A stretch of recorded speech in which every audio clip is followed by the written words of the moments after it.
Als ich das erste Mal gehört habe, dass Gott zu uns redet, nicht nur durch die Bibel, sondern dass er sowohl durch die Bibel als auch durch andere Sachen zu uns reden kann, also respektive, dass er mit uns reden und im Gespräch sein, in Beziehung sein, hat mich das erste Mal recht umgehauen.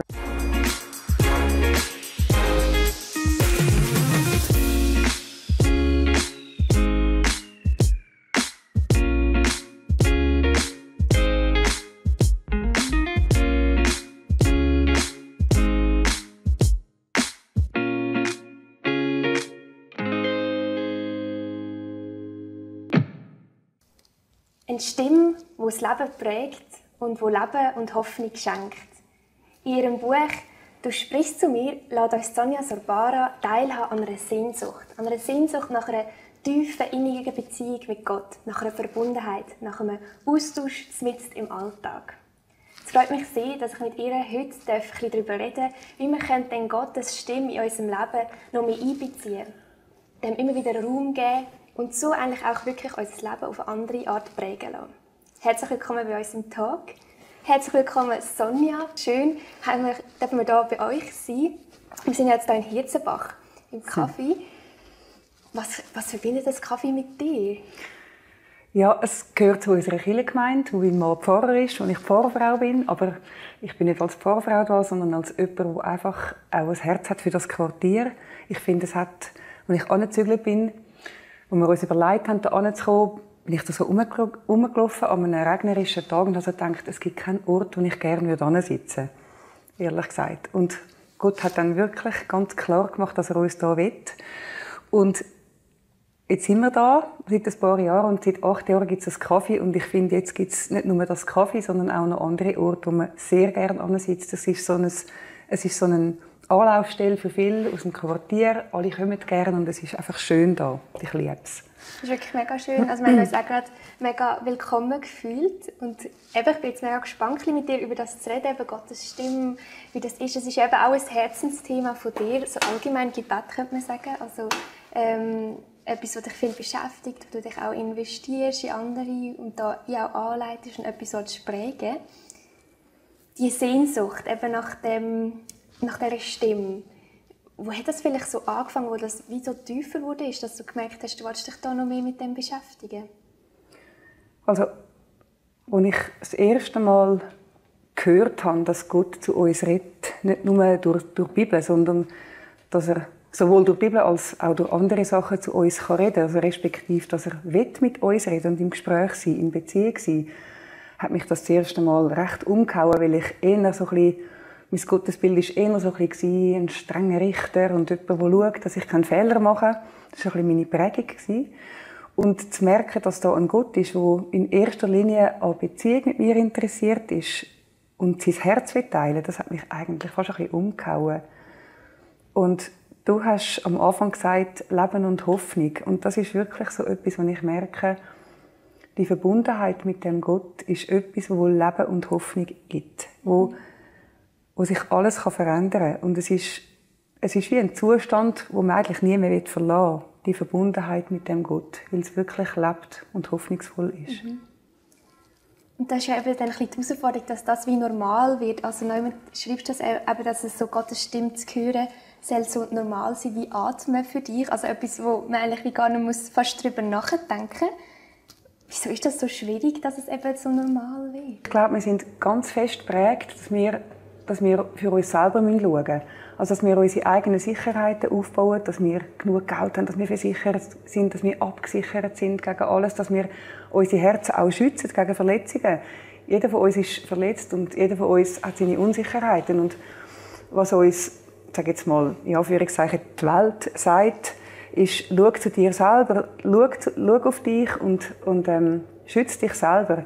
Und mit Gott ist es so anders, weil er wird den Schutz für uns übernehmen. Und ich glaube, der Schritt, um das wirklich zu glauben, dass er an unserem Alltag so interessiert ist wie ein grosser Schritt. Weil wir das fast nicht glauben können, dass er Anteil nimmt an dem, was uns Tag für Tag beschäftigt. Mhm. Ja, und es macht einen grossen Unterschied, ob er... Also ich habe an einem Ort gearbeitet, wo niemand irgendwie Jesus kennt hat. Und ich habe gemerkt, dass ich fast so ein bisschen dort wie jemand anders war und ich habe das wie lernen, dass der Gott genau gleich in dem Alltag ist, in dem Geschäft, wie daheim oder im Gottesdienst. Und ich habe wirklich so mit Erinnerungen, dass ich mich erinnere an den Gott und immer, wenn ich mich mit ihm verbunden fühle oder respektive mich mit ihm verbunden weiss, weil er ist ja immer da, dann gibt mir das einfach einen riesen Frieden, wo anders fast nicht, ja, kann fast nicht beschreiben. Das macht einfach einen grossen Unterschied. Die gleichen Umstände sind plötzlich anders, wenn ich mich geborgen weiss bei meinem Papi, bei meinem Himmlischen. Und gerade eben so das Verbundensein oder eben das auch im ganzen Alltag wie können wie andocken, das ist ja dann auch ein bisschen das, was den Glauben wie auch authentisch macht, weil sonst ist es eben so, vielleicht ist es mehr, eben, wenn man jetzt mit anderen Christen unterwegs ist oder in der Kleingruppe, wo man sich auch Zeit nimmt, für auf Gott zu hören. Würdest du sagen, das ist wie so ein neues Level, das man freischalten kann im Glaubensleben? Das neues Level klingt halt dann ein bisschen so, wie wenn es eine Weiterentwicklung wäre. Aber es macht schon einen Unterschied, ob ich glaube, einerseits, dass Gott auch an den kleinen Sachen interessiert ist und sich zum Beispiel auch für meine Beziehungen interessiert, für meine Finanzen, dafür, wenn ich meine Wohnung einrichte, wenn ich einlade, oder ob ich das gar nicht glaube. Und was mein Anteil ist, dass ich Gott auch anlasse an diese Sachen. Also sprich, frage ich ihn, in welche Beziehungen ich investieren soll. Frage ich ihn, wie ich mein Leben verbringen oder sollte verbringen. Oder frage ich ihn überhaupt. Und ich glaube, das ist wie beides. Also ich merke, dass die Beziehung mit Gott so, je enger, sie wird irgendwie wie ernster, aber auch feiner. Also Gott lässt mich total frei. Ich fühle mich nie gezwungen. Ich kann immer meine eigenen Sachen machen, die ich will und ihn nicht fragen. Aber ich merke, dass es einfach einen grossen Frieden schenkt, wenn ich ihn frage, auch in den kleinen Sachen. Und das heisst für mich auch, dass ich gewisse Sachen auch loslasse, wie ich es will. Also, ja. Zum Beispiel die Frage, wo wir wohnen, ist jetzt auch so gewesen. Da haben Leute gesagt, ja, in Schwammerdingen werden eure Kinder Probleme haben in der Schule. Und sie haben Probleme in der Schule und haben immer noch, aber wer weiß, was sie an einem anderen Ort gehabt hätten. Und wir haben einfach gewusst, dass wir da hin sollen. Und wir haben dann einfach gefunden, ja, wenn Gott uns da will, dann sorgt er auch für unsere Kinder. Aber das ist dann fast ein bisschen ans Leben gegangen. Also wie auch die Sicherheit, dann wie gespürt, das Vertrauen, das wie eine Grundlage ist von dem Ganzen. Und ja auch wie ein Bedürfnis so gefüllt wird. Also wir Menschen, wir wollen ja Beziehung haben, wir wollen Gemeinschaft mit anderen Menschen. Was würdest du sagen, ist das so wie ein Grundbedürfnis auch, eben, das gefüllt werden durch das, wenn man wie mit Gott ja. noch mehr im Austausch ist? Ich glaube es. Ich glaube, dass Gott der Einzige ist, der die Sehnsucht in unserem Herz überhaupt erfüllen kann. Und ich glaube auch, dass es eigentlich krass ist, dass wir die Sehnsucht immer auf andere Menschen projizieren. Dass wir von anderen Menschen Sicherheit oder Liebe erwarten. Und ich glaube, dass ganz viele Beziehungen können auch fast ein bisschen manipulativ sein, weil es darum geht, dass unsere Bedürfnisse befriedigt werden. Das heisst nicht, dass wir kein Bedürfnis haben. Wir haben die und wir haben auch eine natürliche Sehnsucht auch nach Freundschaft mit anderen Menschen. Das hat auch Gott in uns hineingelegt, der Wunsch. Aber so die wirklichen Herzenswünsche, das Bedürfnis, gesehen zu werden, wirklich angenommen zu sein, letztendlich kann das nur Gott machen, weil wir können uns das einfach bruchstückhaft geben. Weil wir sind auch verletzte Menschen, wir sind nicht vollkommen. Und es ist immer schwierig, wenn man auf andere Menschen baut. Und ich habe einfach so, meine Beziehung mit Gott hat dann eine Wendung genommen, wo eine Freundschaft in die Brüche gegangen ist und wo ich mich wirklich allein gefühlt habe. Ich habe gewusst, ich habe jetzt nur noch Jesus.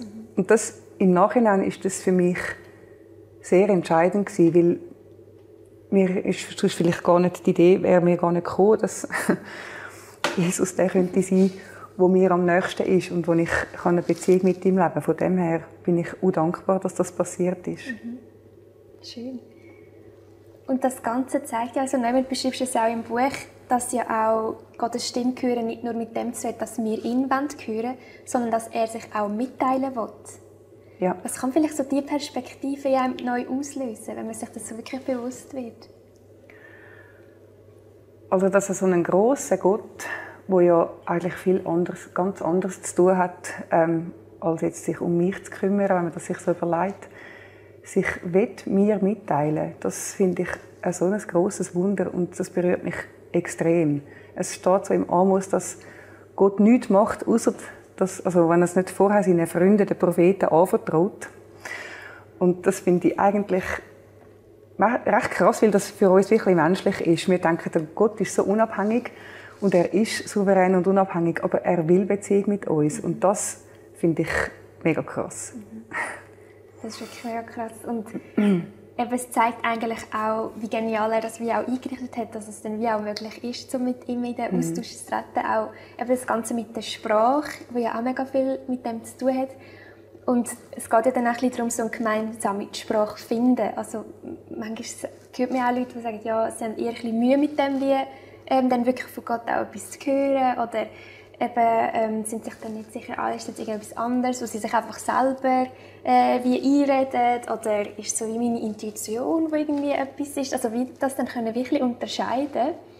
Was sind so Sachen, wo man wie, oder wo du vielleicht gemerkt hast, an diesen Punkten kann man es vielleicht wirklich festmachen. Wo ist jetzt eben Gottes Stimme, die ich höre? Also ich habe mal gelesen, dass jemand gefragt wurde, würdest du die Stimme von deiner Mami erkennen? Und jeder, der gefragt wurde, würde sie extrem gut erkennen, zwischen 1000 anderen Stimmen. Und ich glaube, das Gleiche ist mit Gott, dass es ist ein Weg, es ist ein Prozess, dass wir seine Stimme kennenlernen. Und immer schneller vielleicht das unterscheiden können. Von was ich mich leiten lasse, ich höre auch nicht irgendwie Gottes Stimme jeden Tag und schon gar nicht akustisch oder so. Es ist mehr, ich würde sagen, es ist ein innerer Frieden, der mich leitet. Ich bin eigentlich so, ich achte recht, habe ich einen Frieden bei dem, was ich mache. Und zwar nicht irgendeinen Frieden, es ist so ein tiefer innerer Frieden. Auch wenn ich vielleicht denke, das möchte ich jetzt lieber nicht machen. Zum Beispiel gestern ist mir eine Frau in den Sinn gekommen und ich habe ihr mal etwas gesagt, und ich aus einer komischen Haltung heraus gemacht habe. Und ich habe einfach empfunden, hey, entschuldige dich bei ihr. Das ist natürlich nicht etwas, was ich liebe. Also, es braucht immer auch ein bisschen Überwindung. Aber ich habe gewusst, das muss ich jetzt machen. Und ich habe das gemacht und ich habe nachher einfach so einen Frieden gehabt. Und ich glaube, all das, was Druck auslöst und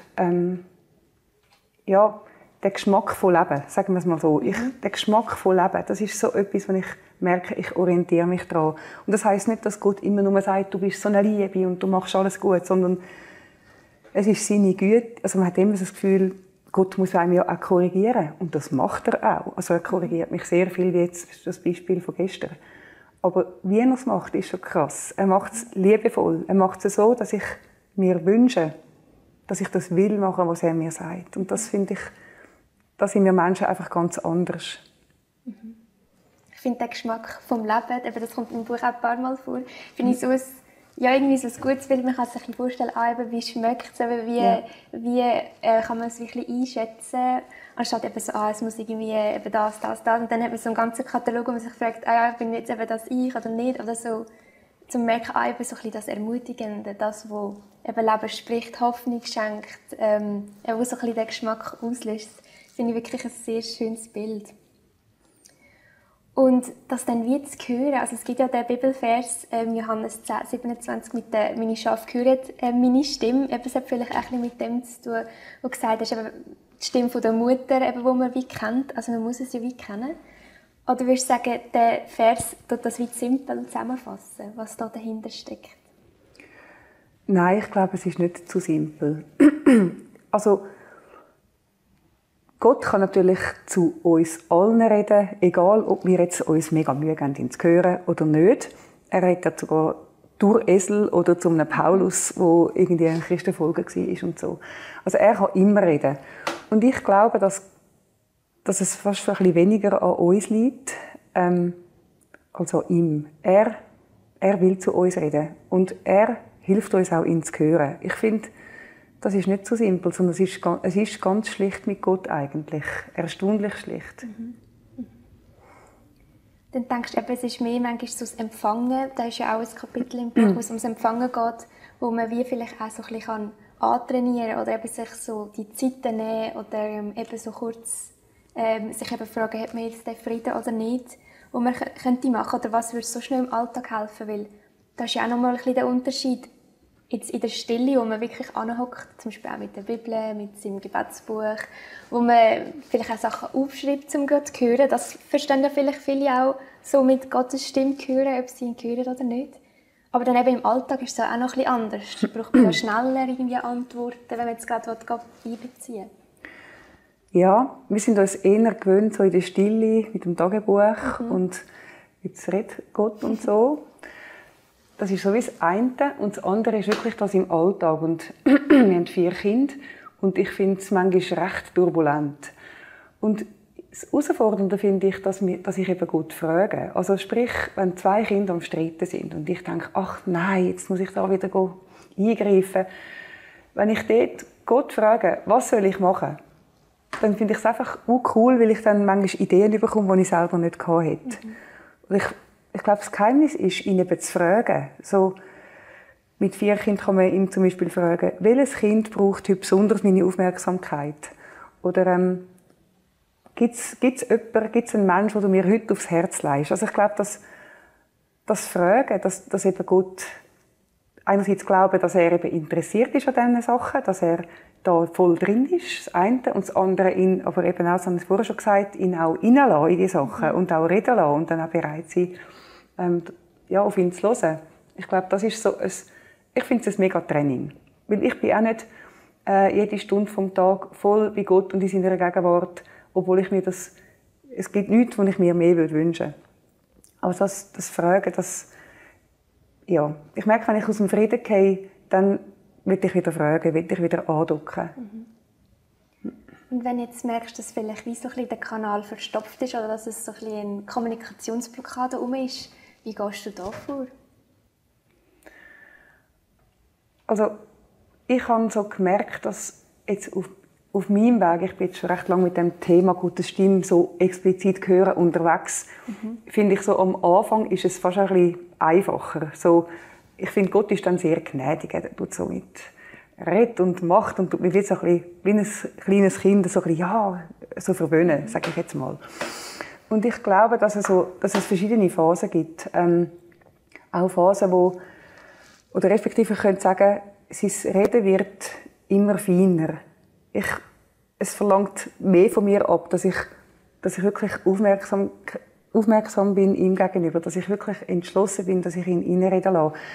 Die Stimme wird fein und das finde ich noch spannend bei Gott. Ich glaube, er ist total interessiert an Beziehung mit uns, aber es gibt auch vielleicht den Zeitpunkt, wo er uns herausfordern will. Ist es dir wirklich ernst? Suchst du mich? Und ich habe wirklich auch Zeiten gehabt, wo ich Gott nicht gehört habe und fest unter dem gelitten habe.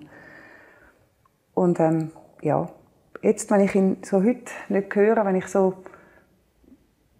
einfach so im Alltag bin und das Gefühl, ich höre Gott nicht, dann bin ich jetzt von meinem Typ her, ich gehe da mir so ein bisschen durch, mit was beschäftige ich mich überhaupt den ganzen Tag? Was füllt mein Herz? Und dann finde ich manchmal raus, dass ich zum Beispiel jetzt zügle mit dem Ball, dass ich die ganze Zeit innerlich das Haus, die Wohnung einrichten und die ganze Zeit irgendwie online am Schauen bin, was könnte man noch für Vorhänge und so. Und wenn ich so merke, dass ich innerlich total absorbiert bin, ist es für mich auch schwieriger, ihn zu hören.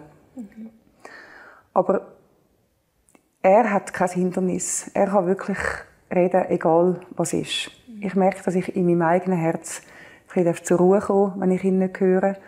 Und vor allem glaube ich, dass die Entschlossenheit nicht aufzugeben. Also ich glaube auch wirklich, dass jemand gibt, der nicht daran interessiert ist, dass wir Gott hören und mit ihm unterwegs sind. Und ich glaube, Entmutigung wartet. Und dass es manchmal auch ein Kampf ist, die Stimme zu hören. Und je nachdem, was Gott uns zumutet, müssen wir vielleicht auch darum kämpfen, dass wir hören, dass wir dranbleiben, dass wir nicht aufgeben.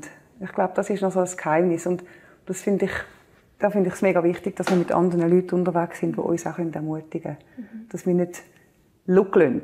Weil ich glaube, Gott wird auch gesucht werden.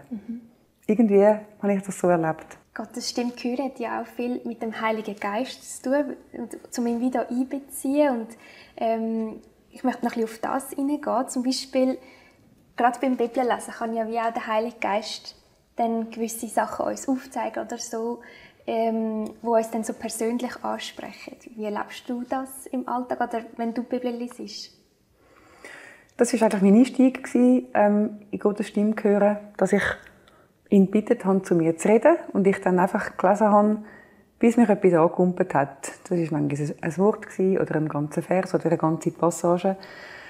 Und ich habe dann das genommen und aufgeschrieben und mit Gott über das geredet. Und ich finde das ein ganz cooler Einstieg, in Gottes Stimme zu hören, weil die Bibel ist wirklich so, da hat er zu uns geredet.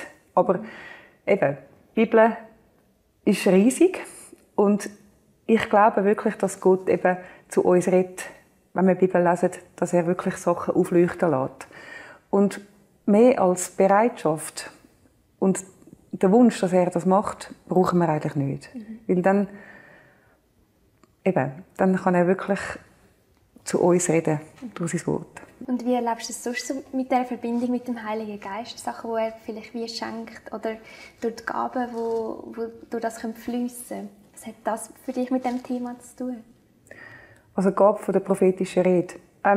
Ich erlebe es so, dass das ist ja mehr als nur Gott hören, sondern das ist ja auch dann das Weitergeben an andere Menschen. Und mir hat mal jemand gesagt, Gott trainiert Gabe, den Glauben und den Charakter. Und das ist immer zusammen. Und ich finde, das ist so, weil durch Gabe können wir die Liebe für Gott und seine Worte auch weitergeben. Wir können etwas jemandem sagen, wo wir empfinden, Gott hat es gesagt, und es ist genau das Richtige zur richtigen Zeit. Wir können vielleicht nichts mit dem anfangen, aber für die Person ist es wichtig. Und Gott hat zu mir schon viel geredet durch andere Menschen, die mir einen Eindruck weitergegeben haben.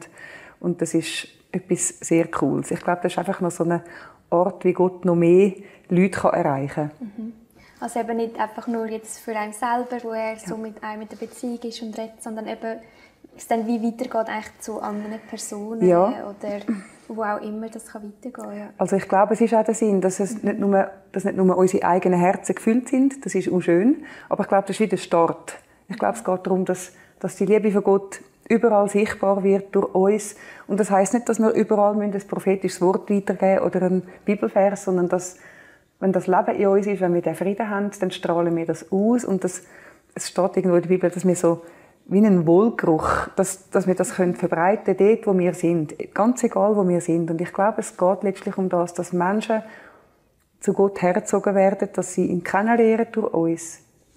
Und dass wir den Frieden haben und dass wir mit ihm unterwegs sind, eben, das ist für mich wirklich ein Anfang von dem. Du hast eben vorher gesagt, haben wir es von diesen Worten vom Geschmack vom Leben, wenn du es wie selber bekommst. Jetzt, wenn du eben vielleicht wie für jemanden los ist oder eben etwas wie empfängst für jemanden zum Weitergeben, was gibt es dort noch für wie Sachen, wo du es dann wieder irgendwie spiegelst an, was du jetzt wie weitergibst? Also, es kommt sehr darauf an, in was für einer Beziehung ich mit dieser Person bin. Ich kann nicht irgendwie random zu einer Person von unserer Gemeinde sagen, du, ich habe einen Eindruck für dich, das mache ich sicher nicht. Ja. Ich tue in erster Linie mal das, was ich höre, für das beten. Also ich bete für die Person. Und erst in zweiter Linie frage ich, soll ich es ihr weiter sagen? Weil viel ist nur einfach zum Beten. Dort finde ich es auch noch wichtig, dass man ein bisschen auf sein Herz schaut, aus welchem Grund, aus welcher Motivation also möchte ich etwas weitergeben. Weil ich habe bei mir gemerkt, es ist so cool, wenn man einen Eindruck hat und man steht dann auch noch gerade gut da und man wird dann auch noch als super geistlich angeschaut. Und wenn das mitspielt, dann lieber einfach beten. Und ja, ich habe auch festgestellt, dass wenn Gott möchte, dass wir etwas weitergeben, dass er auch wirklich uns einen Weg schafft. Also, dass wir entweder eine Karte, also die Idee kommt, wir können eine Karte schreiben oder ein WhatsApp, oder dass wir die Person dann auch gerade sehen. Also er macht das dann. Also vielleicht eben dann gar nicht unbedingt nur um das geht, sondern eben eigentlich, wie die Liebe ja zu der Person ja im Vordergrund steht. Eben, ob es jetzt überhaupt passt oder so, weil für sie beten ist ja dann auch ein Ausdruck, dass man wirklich es ernst meint und es jetzt nicht eben darum geht, etwas zu teilen. Ja. Du bist ja wie ein bisschen in so einer Trainingsgruppe, also eine Gruppe, oder wie kann man das nennen, eine Gruppe von Leuten, die das wie ein bisschen ausleben, eben das Hören von Gott und dann weitergeben. Also genau, wir haben eine Trainingsgruppe, das ist entstanden, wir haben Kurs gegeben, wie kann man Gottes Stimme hören, wie kann man es weitergeben. Und es ist echt der Wunsch entstanden, dass man da auch in der Gemeinde einander einfach Wort weitergibt, regelmäßig. Und was wir trainieren, ist eigentlich vor allem das Weitergeben. Also auch das Hören natürlich, aber vor allem, wie gebe ich etwas weiter. Und das finde ich recht zentral, weil ich glaube, also erstens, Worte haben Macht und Bilder dann noch mehr. Und es sind sicher auch schon viele Verletzungen passiert durch unbedachte Worte. Wir sind zum Beispiel nie sagen, Gott hat gesagt. Weil, was willst du dem entgegensetzen? Dann ist es so absolut. Aber wir sind ja Menschen und wir sind menschlich und wir machen Fehler. Und darum üben wir vor allem einfach üben, wie kann man einen Eindruck weitergeben. Und wir üben das sowohl in einem kirchlichen Setting als auch, wir üben auch bewusst so ein bisschen das Weitergeben an Menschen, die jetzt vielleicht Gott nicht unbedingt kennen. Das ist wirklich ein Training und es ist ja auch, eben, es ist eine Gabe. Wir machen ja für alles Kurs und trainieren für alles. Und bei den geistlichen Gaben, bei den Geistesgaben hat man manchmal das Gefühl, es muss einfach so passieren. Aber wir trainieren es wirklich einfach trainieren und merken auch, dass wir da wachsen können. Wie erlebst du das vielleicht? Ich kann mir vorstellen, eben, es klingt mega cool erstens, ich finde es mega cool, dass ihr das macht. Dass dann vielleicht auch wie Leute kommen, die sagen, ja, eben, sie wollen das wie auch und dann ist man vielleicht dann wie dort und will das dann wie so unbedingt irgendwie etwas hören, dass man vielleicht fast so eine Verkrampftheit reinkommen könnte oder wie dann das dort so kommunizieren oder machen, dass es dann eben gleich, eben gerade das Geschenk ja wie bleibt, dass man jetzt nicht irgendwie dann in das reinkommt, in so einen Druck rein. Also ich glaube, wir Menschen wir bauen uns selber relativ viel Druck auf. Also ich kenne das selber, man fühlt sich unwürdig, man hat einen Stress, dass man jetzt gut gehört. Und wir tun das ja vor allem in unseren Grundkursen einüben. Und dort machen wir einfach, also wir tun erstens für die Leute auch beten und wir schauen, dass wir einen Rahmen haben, wo man sich wohlfühlen kann. Und wir üben das einfach auf ganz viele verschiedene Orte. Und meistens findet man irgendeinen Zugang. Manchmal lesen wir etwas aus der Bibel und lassen das reden, manchmal mit Bildern, mit Inneren oder mit Farben oder mit etwas, mit einer Süßigkeit, was auch immer. Und ja, meistens finden die Menschen einen Zugang. Und die einen hören Gott ein bisschen besser durch die Bibel, anderen kommt immer wieder mal ein Lied in den Sinn, wieder andere sind sehr visuell. Und ich glaube, da ist Gott mega individuell. Ja, und ich glaube, mit unseren Unsicherheiten, ich habe vorher gesagt, Gabe, Glaube und Charakter. Und ich glaube, unsere Unsicherheiten sind nicht in erster Linie ein Hindernis für Gott, sondern unsere Unsicherheiten sind eine Einladung, dass wir diese Sachen eben platzieren. Warum fühle ich mich unwürdig? Warum habe ich so einen Stress? Was hängt denn für mich wirklich dran? Und ich glaube, dort ist wirklich eine Einladung, dass wir einfach Gott an unser Herz anlassen und uns selber auch an unser Herz anlassen, wenn das Sinn macht. Dass wir, hey, was ist denn da alles in mir? Und ich merke also so, alles, was Gott mir zeigt, wo stressig, wo peinlich, wo unvollkommen ist, wenn ich das sehe, dann ist es immer, dass er mir das nehmen will. Also sprich, irgendwie einen Druck, etwas Gutes zu machen. Er will mich einfach auch heilen von dem. Und den ganzen Weg, Gottes Stimme zu hören, es geht nicht nur um die Gabe, sondern es geht um einen Lebensstil, es geht um mein Herz. Und in dieser Beziehung mit dem Gott wird mein Herz verändert. Ich glaube, einfach ohne die Bereitschaft geht es nicht. Also es geht schon, aber ich glaube, mit dieser Bereitschaft, uns von ihm prägen zu lassen, da geht es irgendwie weiter. Und es geht ja eben auch weiter als nur das Hören, oder? Also im Buch hast du ein Kapitel mit prophetisch Leben. Was heisst das für dich? Das heisst, dass ich Gott frage. Also ganz konkret mache ich das so, dass ich am Anfang des Jahres und manchmal auch alle halbe Jahr Gott frage, hey, ich tue mein Leben vor ihm ausbreiten, ich schreibe, ich backe, ich habe Familie, ich arbeite dort und meine Beziehungen, meine Ehe und so. Und ich frage Gott für die Bereich, was sagst du mir für das Jahr? Wo soll ich investieren? Wie viel auch von meiner Kraft und von meiner Zeit soll ich in verschiedene Bereiche investieren? Jetzt gerade mit dem Backen, ich habe also das Backgeschäft, das finde ich auch spannend, weil es immer wieder anders ist. Einmal habe ich es ein Jahr lang einfach pausiert, weil ich gemerkt habe, es hat mich so eingenommen, es hat mich richtig so ein bisschen unfrei gemacht fast. Dann habe ich es einfach ein Jahr pausiert. Ein anderes Jahr höre ich wieder etwas anderes. Und ich glaube, man muss es nicht so machen, wie ich es mache, aber ich glaube, das bewusste Einladen von Gott in die Lebensbereich, in die Familie und oder in unsere Gesundheit, dass er darf, ich sage jetzt mal regieren, ist nicht so ein populäres Wort, aber ich sage es jetzt trotzdem, dass er darf regieren über uns und über unser Leben. Ich glaube, das ist wieder der Schlüssel. Und dann ist es egal, ob ich in Schwammendingen lebe oder in Äthiopien oder ob ich quasi explizit in einer Mission bin oder ob ich einfach da lebe, wo ich bin und das weitergebe, was Gott mir gibt, sondern ja, der Punkt vom Einladen und vom daran festhalten und darauf vertrauen, dass er durch mich wirkt, egal wo ich bin. Das ist für mich prophetisches Leben, dass ich die Sehnsucht an sein Reich zu verbreiten, ein Wohlgeruch sein für ihn. Ja. Und vielleicht auch wie eben so ein bisschen mit den Möglichkeiten von Gott anrechnen oder wie so ein bisschen, dass seine Realität so meiner Realität wird, dass ich eben das anfange zu sehen, wo er sieht. Also das kann eigentlich, ja, da geht fast noch mal ein ganzes Buch nochmal darüber schreiben, was es alles beinhaltet. Also wenn man sich so ein bisschen überlegt, eben so ein bisschen prophetisch leben, das ist eigentlich mega, ist ein riesen Bogen, was es alles kann darunter beinhalten. Es ist eigentlich ein totaler Perspektivenwechsel. Wenn ich Gottes Perspektive einnehme, dann werden eigentlich meine Umstände klein und er gross. Weil wir sehen ja meistens, wir fühlen uns ja manchmal in der Frostperspektive und sehen Probleme.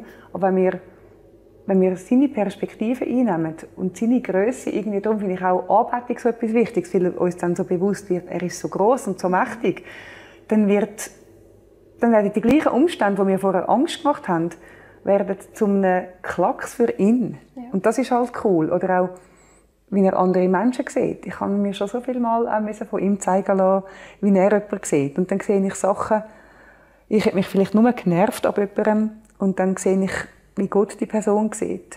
Das ist so cool, weil es ist so ein Unterschied. Und das ist eben der Geschmack von Leben, dass es auch in Umständen, die hoffnungslos sind, er ist immer Hoffnung und Leben. Immer. Und ja, ich will nicht mit dem sagen, ich bin jede Minute von meinem Leben sehr glücklich, aber ich merke einfach, wenn ich seine Sicht suche, dann wird auch das Schlimmste, einfach kann ich mich geborgen fühlen drin, weil ich weiss, er ist da und er regiert. Das ist etwas, was ich so merke, das muss ich lernen, dass er regiert, weil wir fühlen uns so oft bestimmt von Umständen oder von anderen Menschen, und es ist nicht so. Und er verheißt uns ja auch mega vieles. Und das sind ja auch Sachen, wo wir uns daran festhalten oder das auch wieder dann aussprechen, wie er sagt. Und das kommt auch schon ein bisschen in diesem Buch vor, aber jetzt kommt ja dann bald ein neues Buch noch raus, wo es eben explizit um Verheißungen geht oder eben auch Beten mit den Verheißungen. Was bewegt dich bei diesem Buch? Oder ja, kannst du von dem noch ein bisschen erzählen? Es kommt jetzt dann im September raus. Ja, genau. Eben, das ist genau wieder die Frage der Perspektive. Wir sind so oft im Bitte-Bette-Modus. Bitte mach, bitte schenk, bitte tun. Und das ist gar nicht falsch. Das ist auch eine Art vom Gebet, das finden wir auch in der Bibel ganz viel. Aber Gott hat ganz vieles auch schon versprochen. Und es ist ganz anders, wenn ich ihm danke dafür, dass er das versprochen hat. Zum Beispiel, der Friede ist so, ich finde das auch so etwas Zentrales. So oft, wenn es daheim drunter und drüber läuft, fällt mir der Friede.